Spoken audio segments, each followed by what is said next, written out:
We're going to be performing figure 4 PAILS and rails to help you improve strength and flexibility of your glute muscles. So we're going to get in the figure 4 position, which is a normal stretch. If you're really flexible, you're going to bring the leg closer and your knee is going to be quite low.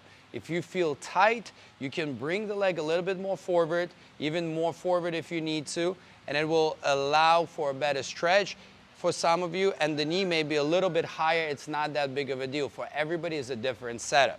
So once we get into this position, we want to flex the foot. We want to make sure that we're in a 90-degree position. And then the next thing is we don't want to slouch. So we want to grow the chest nice and tall, trying to reach for the sky. And the most important part is taking your pelvis and rotating your pelvis forward into anterior pelvic tilt, trying to drive your buttocks back towards the back wall. When we get into this position, we're going to hold this position for 2 minutes. You can apply gently some tension with your arm and just concentrate on your breath. You go 4-second inhale, 8 seconds exhale to make sure that you go into the parasympathetic mode and create more relaxation in that tissue. Once we wait for those 2 minutes and they passed, we're going to go and do progressive angular isometric loading, which is going to be him driving the knee down actively. Before we start driving, we want to irradiate through the whole body, meaning that he's going to inhale, trap the air into his stomach, and then create tension through his whole body.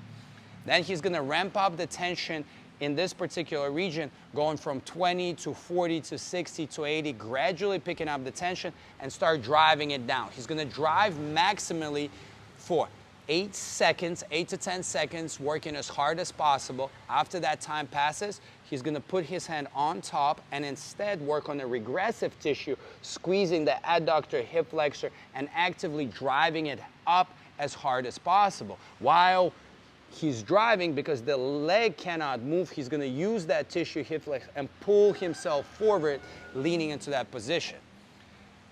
Basically what's going to happen, he's going to do that for 2 to 3, maybe 4 rounds based on what is prescribed by the coach. And the idea behind it is you do 2-minute stretch, then you do maximal progressive contraction, 8 to 10 seconds, then you do regressive contraction, 8 to 10 seconds, then you take a period of time anywhere between 30 and a minute, just rest, and then you repeat it a couple times until you feel the lengthening of the tissue, and that's going to benefit you with more strength and help you get more range at the same time.